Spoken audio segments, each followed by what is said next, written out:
ಓಂ ವೈಶ್ವಾನರಃ ಸಾಧಾರಣ ಶಬ್ದ ವಿಶೇಷಾತ್ ಓಂ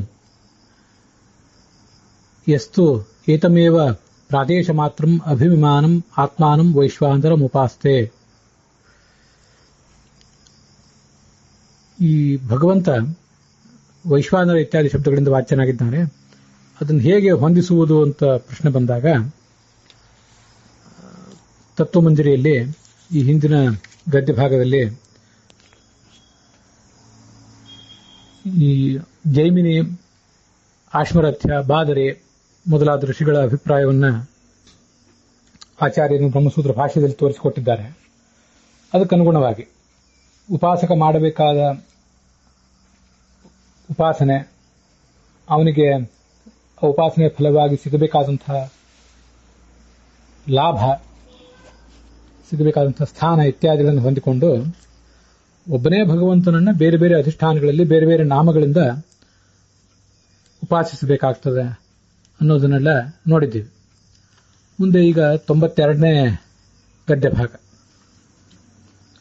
ಭಗವಂತ ಸರ್ವೋತ್ತಮನಾಗಿದ್ದಾನೆ. ಸರ್ವೋತ್ತಮನಾದಂತಹ ಭಗವಂತನನ್ನ ಅವನು ಪ್ರಾದೇಶ ಮಾತ್ರ ಅಂತ ಉಪಾಸನೆ ಮಾಡುವುದು ಹೇಗೆ ಅಂತ ಒಂದು ಪ್ರಶ್ನೆ ಬರ್ತದೆ. ಪ್ರಾದೇಶ ಮಾತ್ರ ಅಂದ್ರೆ ಅವನು ಕೇವಲ ಚೋಟು ಉದ್ದ ಇದ್ದವನು. ಅದು ಈಗಾಗಲೇ ನಾವು ಈ ಆರಂಭದಲ್ಲಿ ಛಾಂದೋಗ್ಯ ಉಪನಿಷತ್ತಿನ ಮಾತನ್ನ ನೋಡಿದ್ವಿ. ಯಸ್ತು ಏನಂ ಪ್ರಾದೇಶ ಮಾತ್ರಂ ಅಭಿವಿಮಾನಂ ಆತ್ಮಾನಂ ಉಪಾಸೀತ ಅಂತ. ಎಲ್ಲ ಅಳತೆಯನ್ನು ಮೀರಿದವನು, ನಮಗೆ ಸಿಗದವನು, ಆದರೆ ಪ್ರಾದೇಶ ಮಾತ್ರ, ಕೇವಲ ಒಂದು ಚೋಟು ಅಳತೆ ಉಳ್ಳವನು ಅಂತ ಬಂತು. ಸರ್ವಗತನಾದಂತಹ ಪರಮಾತ್ಮನಿಗೆ ಒಂದು ಸಣ್ಣ ಅಳತೆ ಬರೋದು ಹೇಗೆ ಅಂತ ನಮಗೆ ಜಿಜ್ಞಾಸೆ ಬರಬಹುದು. ಆ ಜಿಜ್ಞಾಸೆಗೆ ಉತ್ತರವನ್ನು ಈ 92ನೇ ಗದ್ಯ ಭಾಗದಲ್ಲಿ ತತ್ವಮಂಜರಿಯಲ್ಲಿ ರಾಘವೇಂದ್ರ ಸ್ವಾಮಿಗಳು ತಿಳಿಸ್ತಾ ಇದ್ದಾರೆ.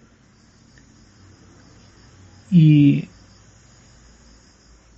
ಭಗವಂತ ಸರ್ವಗತ ಹೌದು, ಆದರೂ ಕೂಡ ಹೃದಯಾವಕಾಶದಲ್ಲಿ ಇರುವ ಭಗವಂತ ಅಂಗುಷ್ಠ ಮಾತ್ರ ಉಳ್ಳವನಾಗಿದ್ದಾನೆ ಅಂತ ಮುಂದೆ ಒಂದು ಕಡೆ ಪ್ರತಿಪಾದನೆ ಬಂದಿದೆ.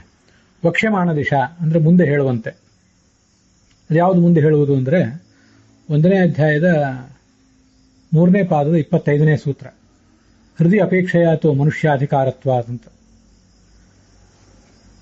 ಭಗವಂತ ಸರ್ವಗತ ಹೌದು, ಸರ್ವಗತಸ್ಯಾಪಿ ತಸ್ಯ ಅಂಗುಷ್ಠ ಮಾತ್ರತ್ವಂ ಹೃದಯ ಅವಕಾಶ ಅಪೇಕ್ಷೆಯ ಯುಜ್ಯತೆ ಅಂತ ಭಾಷ್ಯ ಇದೆ. ಅಲ್ಲಿ ಸರ್ವಗತನಾದರೂ ಆ ಭಗವಂತ ಈ ನಮ್ಮ ಹೃದಯದಲ್ಲಿರುವ ಆಕಾಶ ಏನಿದೆ ಆ ಆಕಾಶದಲ್ಲೂ ಕೂಡ ಇರುವುದರಿಂದ ಹೃದಯದ ಆಕಾಶದ ಪರಿಮಿತಿಯ ದೃಷ್ಟಿಯಿಂದ ಅವನಿಗೆ ಅಂಗುಷ್ಠ ಪರಿಮಿತಿ ಅಂತ ಅನ್ನೋದು ಯುಕ್ತ ಆಗಬಹುದು, ಯುಜ್ಯತೆ ಅಂತ ಅಲ್ಲಿ ಆಚಾರ್ಯರು ಬ್ರಹ್ಮಸೂತ್ರ ಭಾಷ್ಯದಲ್ಲಿ ವರ್ಣನೆ ಮಾಡಿದ್ದಾರೆ.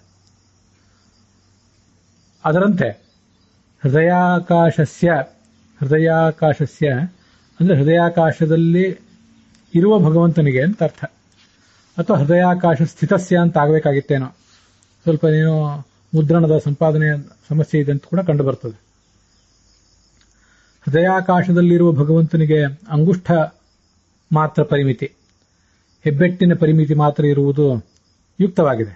ಉಕ್ತಿವತ್ ಅದರಂತೆ ಪ್ರಾದೇಶ ಮಾತ್ರ ಸ್ಯಾಪಿ ಉಪಪತ್ತೇ, ಅವನೊಂದು ಸರ್ವಗತನಾದ ಭಗವಂತನ ಅವನೇ ತನ್ನ ಅಸೀಮವಾದ ಸಾಮರ್ಥ್ಯದಿಂದ ಒಂದೊಂದು ಪ್ರದೇಶದಲ್ಲಿದ್ದಾಗ ಆಯಾ ಪ್ರದೇಶದ ಆಕೃತಿಯನ್ನು ಪಡ್ಕೋತಾನೆ. ಹೃದಯಾಕಾಶದಲ್ಲಿದ್ದಾಗ ಅಂಗುಷ್ಠ ಪರಿಮಾಣವನ್ನು ಹೊಂದಿರ್ತಾನೆ, ಮತ್ತೊಂದು ಪ್ರದೇಶದಲ್ಲಿದ್ದಾಗ ಒಂದು ಚೋಟುದ್ದ ಪರಿಮಾಣವನ್ನು ಹೊಂದಿರ್ತಾನೆ. ರಾಮಕೃಷ್ಣಾದಿ ರೂಪದಿಂದ ಅವನು ಅವತರಿಸಿದಾಗ ಮನುಷ್ಯನಂತೆ ಒಂದು 5-6 ಅಡಿ 6-7 ಅಡಿ ಎತ್ತರದ ವ್ಯಕ್ತಿತ್ವವನ್ನು ಕೂಡ ಅವನು ಹೊಂದಿರಬಹುದು. ವಿಶ್ವರೂಪನಾದಾಗ ಅಗಾಧವಾದಂತಹ ರೂಪವನ್ನು ಅವನು ತೋರಿಸಬಹುದು. ಅದರಿಂದ ಅದೇನೂ ಅಲ್ಲಿ ತಪ್ಪಲ್ಲ. ಪ್ರಾದೇಶ ಮಾತೃತ್ವ ಅಂತ ಅನ್ನೋದು ಅವನಿಗೆ ಉಪಪನ್ನ ಆಗಬಹುದು. ವಕ್ಷ್ಯಮಾಣ ದಿಶಾ ಹೃದಯಾಕಾಶಸ್ಯ ಅಂಗುಷ್ಠ ಮಾತ್ರೋಕ್ತಿ ಒತ್ತು ಚ ಬೇಡ ಅಂತ ಕಾಣಿಸ್ತದೆ. ಯಾಕೆ ಹಾಗೆ ಅಂತ ಹೇಳ್ತೀನಿ ಮುಂದೆ. ಅದರಂತೆ ಭಗವಂತನಿಗೆ ಪ್ರಾದೇಶ ಪರಿಮಿತಿಯು ಕೂಡ ಚೋಟುದ್ದ ಪರಿಮಾಣವು ಕೂಡ ಉಪಪನ್ನ ಆಗಬಹುದು. ಉಪಪತ್ತಿ ಅದನ್ನು ಹೊಂದಾಣಿಕೆ ನಾವು ಮಾಡಬಹುದು ಅಂತ ಅದರ ತಾತ್ಪರ್ಯ. ಹೀಗೆ ನಮಗೆ ಇಲ್ಲಿ ಪ್ರಶ್ನೆ ಇರೋದು ಸರ್ವಗತನಾದ ಭಗವಂತನಿಗೆ ಚೋಟುದ್ದ ಪರಿಮಾಣ ಹೇಗೆ ಅಂತ. ಅದಕ್ಕೆ ದೃಷ್ಟಾಂತ ನಾವು ಭಗವಂತನಿಗೆ ಚೋಟುದ್ದ ಪರಿಮಾಣವನ್ನು ಸಮರ್ಥನೆ ಮಾಡುವವರು ಹೇಳಬೇಕಾದ ದೃಷ್ಟಾಂತ, ಭಗವಂತ ಸರ್ವಗತ ಆದರೂ ಕೂಡ ಹೃದಯಾಕಾಶದಲ್ಲಿದ್ದಾಗ ಅಂಗುಷ್ಟ ಪರಿಮಾಣವುಳ್ಳವನು ಹೇಗಾಗಿರ್ತಾನೋ ಹಾಗೆ ಅಂತ ಅಷ್ಟು ಹೇಳಿದ್ರೆ ಸಾಕು. ಅಲ್ಲಿ ಸ್ಥಾನೈಕ್ಯೇನ ತದ್ಗತಾನಾಂ ಐಕ್ಯೋಕ್ತಿ ಬರ್ತದಂತಿದೆ, ಅದು ಇಲ್ಲಿ ಅನಗತ್ಯ. ಅದು ಅನಗತ್ಯ ಆದ್ದರಿಂದ ಮುಂದೆ ಚ ಅನ್ನೋದು ಕೂಡ ಅನಗತ್ಯ ಅಂತ ನನ್ನ ಭಾವನೆ. ಈ ಏನದು ಸ್ಥಾನೈಕ್ಯೇನ ತದ್ಗತಾನಾಂ ಐಕ್ಯೋಕ್ತಿ ಬರ್ತದೆ ಅಂತ ಅನ್ನೋದಕ್ಕೆ, ವ್ಯಕ್ತಿಗಳು ಅನೇಕ ಜನ ಕೆಲವು ಕಡೆ ಇರ್ತಾರೆ, ಅವರೆಲ್ಲರೂ ಕೂಡ ಒಂದು ಸ್ಥಾನದಲ್ಲಿ ಜೊತೆಗೂಡಿದಾಗ ಆ ಸ್ಥಾನ ಒಂದಾದ್ರಿಂದ ವ್ಯಕ್ತಿಗಳನ್ನು ಕೂಡ ಒಂದು ಅಂತ ಹೇಳ್ತಾರೆ. ಇದು ಒಂದು ಮೈದಾನದಲ್ಲಿ, ಒಂದು ರಣರಂಗದಲ್ಲಿ ಒಟ್ಟುಗೂಡಿದವರನ್ನು ಅವರೆಲ್ಲರನ್ನು ಏಕರು ಅಂತ ಹೇಳ್ತಾರೆ. ಈ ಒಂದು ಎರಡು ಪಕ್ಷಗಳು ಎದುರು ಬದುರಾಗಿದ್ದಾಗ ಇವರೆಲ್ಲರೂ ಒಂದು, ಅವರೆಲ್ಲರೂ ಮತ್ತೊಂದು ಅಂತ ಹೇಳ್ತಾರೆ. ಅದಕ್ಕೆ ಈ ಪಕ್ಷದವರು ಒಂದು ಸ್ಥಾನದಲ್ಲಿದ್ದಾರೆ, ಆ ಪಕ್ಷದವರು ಮತ್ತೊಂದು ಸ್ಥಾನದಲ್ಲಿದ್ದಾರೆ. ಹೀಗೆ ಒಂದು ಸ್ಥಾನದಲ್ಲಿ ಇರುವಂತಹ ಎಲ್ಲ ವ್ಯಕ್ತಿಗಳನ್ನು ಏಕರು ಅಂತ ಹೇಳುವುದು. ಒಂದೇ ಅಭಿಪ್ರಾಯ, ಅದನ್ನು ಮತ್ಯೈಕ್ಯ ಅಂತ ಕರೀತಾರೆ. ಒಂದೇ ಮತಿಯುಳ್ಳಂತಹ ಎಲ್ಲರನ್ನೂ ಕೂಡ ಏಕರು ಅಂತ ಕರೆಯುವುದು ಶಾಸ್ತ್ರದಲ್ಲಿ ಪ್ರಸಿದ್ಧವೇ ಇದೆ, ವ್ಯವಹಾರದಲ್ಲೂ ಕೂಡ ಪ್ರಸಿದ್ಧ ಇದೆ. ಆದ್ದರಿಂದ ಸ್ಥಾನವೂ ಒಂದೇ ಆದಾಗ ಆ ಸ್ಥಾನದಲ್ಲಿರುವಂತಹ ವ್ಯಕ್ತಿಗಳಿಗೂ ಕೂಡ ಐಕ್ಯೋಕ್ತಿಯನ್ನು ಹೇಳಿದಂತೆ, ಐಕ್ಯ ಉಕ್ತಿಯನ್ನು ಮಾಡಿದಂತೆ ಅಂತ ಅದಕ್ಕೆ ಅರ್ಥ ಆಗ್ತದೆ. ಅದು ಇಲ್ಲಿ ಅನಗತ್ಯ.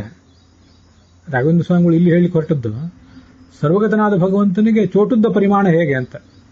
ಅದನ್ನ ಉತ್ತರಿಸುವಾಗ ಸರ್ವಗತನಾದ ಭಗವಂತನಿಗೆ ಅಂಗುಷ್ಟ ಪರಿಮಿತಿ ಹೇಗೋ ಹಾಗೆ ಅಂತ ಹೇಳಿದ್ರೆ ಸಾಕು. ಒಂದೇ ಸ್ಥಾನದಲ್ಲಿರುವ ಅನೇಕ ವ್ಯಕ್ತಿಗಳಿಗೆ ಐಕ್ಯವನ್ನು ಹೇಳುವುದು ಇಲ್ಲಿ ಆ ಪ್ರಶ್ನೆಗೆ ಉತ್ತರ ಕೊಡುವಾಗ ಅನಗತ್ಯ. ಅದರಿಂದ ಅಲ್ಲೇನೋ ಸಮಸ್ಯೆ ಇದೆ. ಇದನ್ನ ಅನುವಾದ ಮಾಡಿದಂತಹ ನಮ್ಮ ಹಿರಿಯರಾದಂತಹ ಕೆ.ಟಿ. ಪಾಂಡುರಂಗ ಆಚಾರ್ಯರು ಕೂಡ ಅದನ್ನು ಅನುವಾದ ಮಾಡಿಲ್ಲ ಅನ್ನೋದನ್ನು ಗಮನಿಸಬೇಕು. ಹೃದಯಾಕಾಶವು ಅಂಗುಷ್ಟ ಮಾತ್ರವಿದ್ದರಿಂದ ಅಲ್ಲಿರುವ ಪರಮಾತ್ಮನಿಗೆ ಅಂಗುಷ್ಟ ಮಾತ್ರತ್ವವನ್ನು ಹೇಳಿರುವುದು ಉಪಪನ್ನಾಗುವಂತೆ ಪ್ರಾದೇಶ ಮಾತ್ರತ್ವವೂ ಉಪಪನ್ನವಾಗಬಹುದು ಅಂತಿಷ್ಟೇ ಹೇಳೋರು ಸುಮ್ಮನೆ ಆಗಿದ್ದಾರೆ. ಪ್ರಾಯ ಸ್ಥಾನೈಕ್ಯೇನ ತದ್ಗತಾನಾಂ ಐಕ್ಯೋಕ್ತಿವತ್ ಅನ್ನೋ ಭಾಗ ಮತ್ತು ಮುಂದೆ ಐಕ್ಯೋಕ್ತಿವಚ್ಚ ಎಂಬಲ್ಲಿರುವ ಚಕಾರ ಅವೆರಡೂ ಬೇಕಾಗಿಲ್ಲ. ದೃಷ್ಟಾಂತ ಎರಡು ಇದ್ರೆ ಅಲ್ಲಿ ಐಕ್ಯೋಕ್ತಿವತ್ ಮತ್ತು ಐಕ್ಯೋಕ್ತಿವಚ್ಚ ಅಂತ ಎರಡು ಬೇಕಾಗ್ತಿತ್ತು. ಆ ಮೊದಲನೇ ದೃಷ್ಟಾಂತವೇ ಯಾಕೋ ಅಷ್ಟು ಉಪಪನ್ನವಾಗಿಲ್ಲ. ಕೆಲವು ಜನ ವಿದ್ವಾಂಸರನ್ನ ಇದ್ರ ಬಗ್ಗೆ ನಾನು ಸಂಪರ್ಕಿಸಿದೆ, ಅವರು ನನ್ನ ಅಭಿಪ್ರಾಯವನ್ನು ಅನುಮೋದಿಸಿದರು. ಆದ್ದರಿಂದ ಸ್ಥಾನೈಕ್ಯೇನ ತದ್ಗತಾನಾಂ ಐಕ್ಯೋಕ್ತಿವತ್ ಅನ್ನುವುದು ಈಗ ನಾವು ಸದ್ಯಕ್ಕೆ ನಾವು ಬದಿಗಿಡಬೇಕಾದದ್ದು. ಮತ್ತು ಚಕಾರವನ್ನು ಕೂಡ ಬದಿಗಿಡಬೇಕು.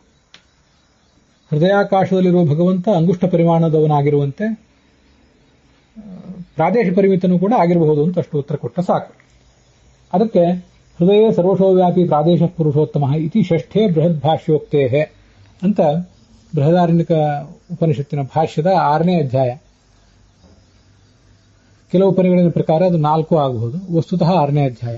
ಅಲ್ಲಿ ಷಡಾಚಾರ್ಯ ಬ್ರಾಹ್ಮಣ ಅಂತ ಹೃದಯಮೇವ ಸಂಭ್ರಾಳಿತಿ ಹೋವಾಚ ಅಂತ ಉಪನಿಷತ್ ಭಾಗ ಇದೆ. ಅದಕ್ಕೆ ಭಾಷ್ಯವನ್ನು ಬರೆಯುವಾಗ ಆಚಾರ್ಯರು ಹೃದಯ ಸರ್ವಶೋವ್ಯಾಪಿ ಪ್ರಾದೇಶ ಪುರುಷೋತ್ತಮ ಇತ್ಯಾದಿ ಭಾಷ್ಯ ಬರೆದಿದ್ದಾರೆ. ಈ ಹೃದಯದಲ್ಲಿರುವಂತಹ ಭಗವಂತ ಹೃದಯದಲ್ಲಿ ಪೂರ್ಣವಾಗಿ ವ್ಯಾಪಿಸಿರುವ ಪ್ರಾದೇಶ ಪರಿಮಾಣವುಳ್ಳವನು, ಅಂದರೆ ಚೋಟುದ್ದ ಪರಿಮಾಣವುಳ್ಳವನು. ಅವನಿಗೆ ಪ್ರಾದೇಶ ಅಂತಾನೆ ಹೆಸರು. ಹೀಗೆ ಹೃದಯದಲ್ಲಿರುವ ಭಗವಂತನ ಒಂದು ರೂಪಕ್ಕೆ ಪ್ರಾದೇಶ ಅಂತ ಹೆಸರಿದೆ. ಅವನು ಜೀವರಿಗೆ ಸ್ಥಾನ ಅಂತ ಕರೆಸ್ಕೊಂಡಿದ್ದಾನೆ. ಜೀವಾನಾಂ ಸ್ಥಾನ ಮುದ್ದಿಷ್ಟ ಸರ್ವದೇವ ಸನಾತನಃ. ಮುಂದೆ ಹೃತ್ಕರ್ಣಿಕಾ ಮೂಲಗತಃ ಸ್ವಾಂಗುಷ್ಠಾಗ್ರ ಪ್ರಮಾಣಕಃ ಮೂಲೇಶ ಇತಿ ನಾಮಾಸ್ಮಿನ್ ಸರ್ವೇ ಜೀವಾ ಪ್ರತಿಷ್ಠಿತಾಃ. ಆ ಹೃದಯ ಕಮಲದ ಮೊಗ್ಗಿನ ಬುಡದಲ್ಲಿ ಹೆಬ್ಬೆಟ್ಟಿನ ತುದಿಯಷ್ಟು ಪರಿಮಾಣದ ಒಂದು ಭಗವಂತನ ರೂಪ ಇದೆ. ಅದಕ್ಕೆ ಮೂಲ ಈಶ ಅಂತ ಹೆಸರು, ಮೂಲೇಶ ಅಂತಾನೆ ಅದಕ್ಕೆ ಹೆಸರು. ಹೃದಯ ಕಮಲದ ಮೊಗ್ಗಿನ ಮೂಲದಲ್ಲಿ, ಅದರ ಬುಡದಲ್ಲಿ ಇರುವುದರಿಂದ ಇದು ಮೂಲೇಶ ಅಂತ ಕರೆಸ್ಕೊಂಡಿದೆ, ಹೆಬ್ಬೆಟ್ಟಿನ ಪ್ರಮಾಣವುಳ್ಳದ್ದಾಗಿದೆ. ಇಡೀ ಹೃದಯದಲ್ಲಿ ವ್ಯಾಪಿಸಿಕೊಂಡಿರುವ ಭಗವಂತನ ರೂಪ ಏನಿದೆ ಅದು ಚೋಟುದ್ದ ಪರಿಮಾಣವುಳ್ಳದ್ದು, ಪ್ರಾದೇಶ ಎಂಬ ಹೆಸರುಳ್ಳದ್ದು. ಪ್ರಾದೇಶ ಅಂದ್ರೆ ಚೋಟು, ಒಂದು ಚೋಟು ಪ್ರಮಾಣ ಅಂತಾನೆ ಅರ್ಥ. ನಮ್ಮ ಹೆಬ್ಬೆರಳನ್ನ ಮತ್ತು ಕಿರಿಬೆರಳನ್ನ ಹೀಗೆ ಎರಡನ್ನು ಚಾಚಿದಾಗ ಆ ಹೆಬ್ಬೆರಳು ತುದಿಯಿಂದ ಕಿರಿಬೆರಳು ತುದಿಯವರೆಗೆ ಏನು ಒಂದು ಅಳತೆ ಸಿಗ್ತದೆ ಅದನ್ನೇ ಚೋಟು ಪ್ರಮಾಣ ಅಂತ ಹೇಳ್ತಾರೆ. ಇನ್ನು ಮುಂದೆ ಅಂಗುಷ್ಠ ಮಾತ್ರೇ ಪುರುಷೇ ಕರ್ಣಿಕಾಗ್ರಸ್ಥಿತೆ ಹರವು ಪ್ರವಿಶಂತಿ ಸುಷುಪ್ತೌ ಚ ಪ್ರಬುದ್ಧಂತೆ ತತಸ್ತಥಾ ಅಂತ ಮುಂದಿನ ಭಾಗ. ಹೃದಯ ಕಮಲದ ಮೊಗ್ಗಿನ ತುದಿಯಲ್ಲಿ ಹೆಬ್ಬೆಟ್ಟಿನ ಪ್ರಮಾಣದ ಭಗವಂತ ಇದ್ದಾನೆ. ಅವನನ್ನು ಅಗ್ರೇಶ ಅಂತ ಕರೀತಾರೆ. ಅವನನ್ನು ಎಲ್ಲಾ ಜೀವರು ಗಾಢ ನಿದ್ರೆಯಲ್ಲಿ ಪ್ರವೇಶಿಸ್ತಾರೆ, ಅವನಿಂದ ಎಚ್ಚರಗೊಳ್ತಾರೆ. ಹೀಗೆ ಏವಂ ತ್ರಿರೂಪೋ ಭಗವಾನ್ ಹೃದಯಾಖ್ಯ ಪ್ರಕೀರ್ತಿತ, 3 ರೂಪವುಳ್ಳ ಭಗವಂತನಿಗೆ ಹೃದಯ ಅಂತ ಹೆಸರು ಅಂತ ಬಂದಿದೆ. ಹೀಗೆ ಒಬ್ಬನೇ ಭಗವಂತ ಇಡೀ ಹೃದಯದಲ್ಲಿ ಚೋಟುದ್ದ ಪರಿಮಾಣವುಳ್ಳವನಾಗಿ ವ್ಯಾಪಿಸಿದಾಗ ಅವನಿಗೆ ಪ್ರಾದೇಶ ಅಂತ ಹೆಸರು. ಹೃದಯ ಕಮಲದ ಮೊಗ್ಗಿನ ಬುಡದಲ್ಲಿದ್ದಾಗ ಅವನಿಗೆ ಮೂಲೇಶ ಅಂತ ಹೆಸರು. ಹೃದಯ ಕಮಲದ ತುದಿಯಲ್ಲಿದ್ದಾಗ ಅವನಿಗೆ ಅಗ್ರೇಶ ಅಂತ ಹೆಸರು. ಹೃದಯ ಕಮಲದ ತುದಿಯಲ್ಲಿರುವ ರೂಪ ಮತ್ತು ಬುಡದಲ್ಲಿರುವ ರೂಪ ಇವೆರಡೂ ಕೂಡ ಅಂಗುಷ್ಟ ಪ್ರಮಾಣವುಳ್ಳದ್ದು. ಮತ್ತೆ ಹೃದಯ ಕಮಲದಲ್ಲಿ ಪೂರ್ಣವಾಗಿರುವಂಥದ್ದು ಪ್ರಾದೇಶ ಅನ್ನುವ ರೂಪ. ಈ 3 ರೂಪಗಳು ಕೂಡ ಭಗವಂತನ ಸಾಮರ್ಥ್ಯದಿಂದ ಅಲ್ಲಿರಬಹುದು. ಯಾವ್ಯಾವ ಜಾಗದಲ್ಲಿರ್ತಾನೋ ಆಯಾ ಜಾಗದಲ್ಲಿ ಅಷ್ಟೇ ಪರಿಮಾಣವುಳ್ಳವನಾಗಿರ್ತಾನೆ ಅಂತ ವರ್ಣನೆ ಮಾಡ್ತಾರೆ.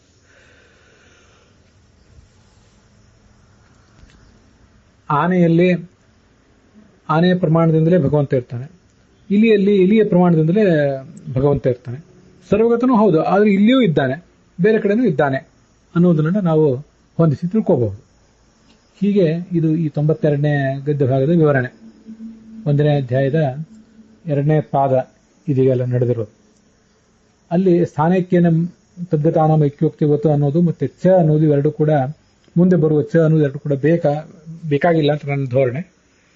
ಅದನ್ನ ವಿದ್ವಾಂಸರನ್ನೆಲ್ಲ ಸಂಪರ್ಕಿಸಿ ಹೇಳಿದ್ದೀನಿ. ಕೇಟಿ ಪಾಂಡ್ರಂಗಿಯವರು ಕೂಡ ಅದನ್ನು ಹೇಳಲಿಲ್ಲ. ಇದನ್ನೆಲ್ಲರೂ ಕೂಡ ಗಮನಿಸಬೇಕು. ಇಷ್ಟಾದರೂ ಸ್ಥಾನಕ್ಕೇನ ತದ್ಗತಾನಾಮ ಐಕ್ಯೋಕ್ತಿವತ್ತು ಅನ್ನೋದಕ್ಕೆ ಏನಾದರೂ ಅರ್ಥ ಯಾರಿಗಾದರೂ ಹೊಳೆದ್ರೆ ಅವರು ನನಗದನ್ನ ದಯವಿಟ್ಟು ತಿಳಿಸ್ಬೇಕು.